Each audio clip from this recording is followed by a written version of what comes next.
The man see Ali, like a girl blouses and Yes. like one shorts, buckle. So, we don't know, brother. So send this go give some people, brother. Make them know, brother. We up in the woods with them, and you see it. We up in the woods, brother. Audio Jungle. Audio Jungle.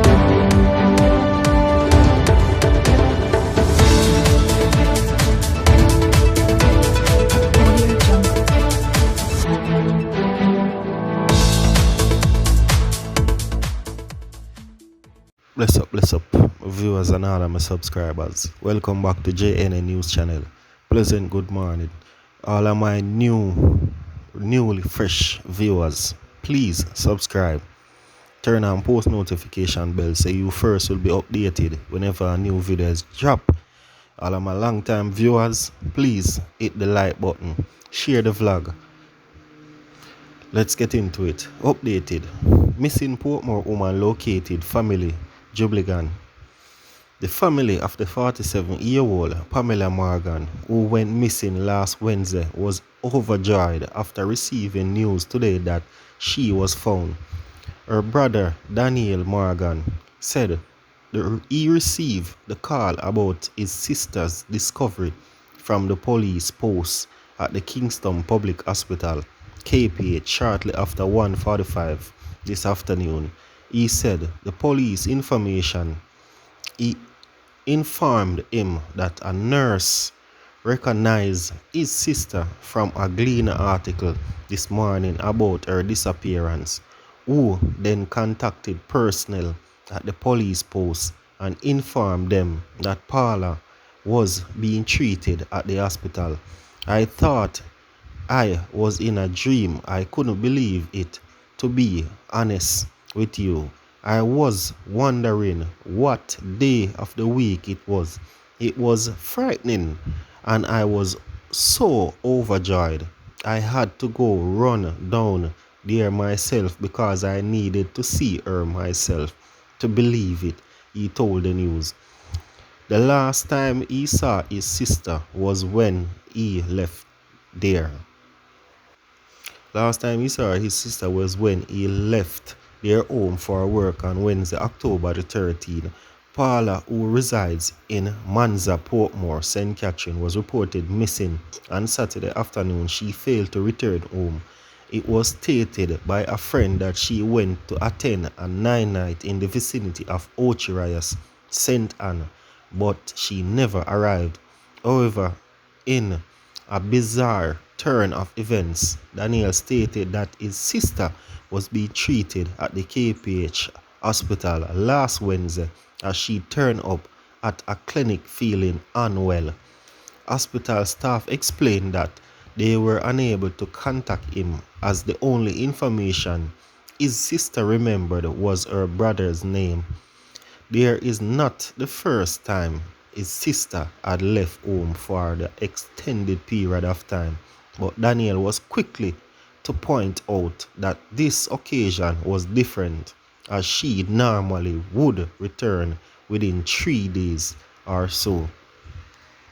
Daniel said he was excited to be reunited with his sister. It was like a family reunion. I was quite elated. She was happy and we ran up and hugged each other. It was like we have never seen each other over years, he said. Who were given orders to do whatever, you know? So you actually witnessed a person being killed last night? Yep. Yes, I did. I did. What was the experience like? It is, I don't know. When I went home, I just started crying. Because that person is a quiet young lady. A Westmoreland man held with gun now charged. Detectives in Savlamar, Westmoreland have arrested and charged 47-year-old Michael Lawrence with illegal possession of firearm and ammunition. The police report that about 9:10 p.m. on Friday, a police team was on patrol in Noma Perel Road in Negril when they observe Lawrence acting in a way that aroused their suspicion. He was accosted and searched, and during which a 9mm Beretta pistol with 11 9mm rounds of ammunition was found. Lawrence was arrested and subsequently charged. His court date is now being finalized. How the police moved in on the deadly Mobe ritual. Police Commissioner Major General Anthony Anderson has released details on the bizarre ritual in Paradise St. James last night, during which 3 people were taken out. Speaking with reporters this morning outside the building, 3 people were taken out. Speaking with the reporters this morning outside the building where the regional gathered was held, Anderson said the police were called by an injured congregant. He said the woman was injured after she disobeyed instruction given to her by the leader of the religious group. When the police responded, the commissioner said other information was also provided that led the police to believe that persons were at risk. We're aware that over 144 congregants had been told to come here and are responding to that report from a person who was injured. The first team of police who arrived were shot at, Anderson said. He said the cops wait on reinforcement before they entered. We were very concerned that some form of ritual was going to take place, the commissioner said. He said some people were found to have been injured by other members of the church. 14 kids and 31 women were among the congregants. The family court has been opened today to hear matters concerning the safety and custody of the kids.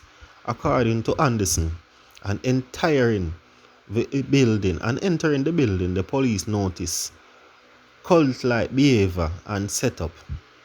We understand that there were sharpened daggers, naked men and animals inside the building. One woman and a man appear to have been wounded by a knife. One man was shot by the cops after he reportedly attacked them. In the meantime, Anderson said 3 people have been hospitalized. The commissioner said the police are following allegations that the pastor was grooming young boys. Anderson also confirmed that a policewoman is among detainee congregants and reported that other members of the security force may also be members of the congregant. He said the religious group had been on the police radar, but note that the police cannot restrict a religious group unless they are breaking the law, said Anderson. Behind us is the scene of Pathways International Church, where we had an incident last night. A congregant here, a member of this church, who had been injured apparently when she chose to disobey some instructions given to her by the leaders of this organization, reported to the police that she had been injured, and other information that led us to believe that the persons here were at risk. We're aware that 144 congregants had been told to come here, to meet here. And on responding to that report from the person who was injured and coming here, the first teams of police that arrived were shot at, and so they waited on reinforcements to come. We were very concerned that some form of ritualized killing was going to take place here, and so we did an entry last night. We found that there were a couple of people who had been injured, by other members of the church, and we secured the premises, held the people. I think there were about some 14 children, was it? 14 children there, and we have 31 women now, so we see that as a rescue of these children. Elderly woman found dead with chop wounds in Trelawney. The police in Trelawney are probing the death of an elderly female farmer who was found at her home with chops wounds last night. The deceased have been identified as Violet Walcott. It is reported that Walcott and her grandson, who is also a farmer, were at home in All Sides district when he left the premises to visit someone in the community. He returned home about 11:30 p.m. and found his grandmother in her bed with multiple chop wounds to her head. The police were subsequently summoned. Walcott was taken to Falmouth Hospital where she was pronounced. This and more will be coming up in another later vlog. Please stay tuned for more updates. Until next time, walk good.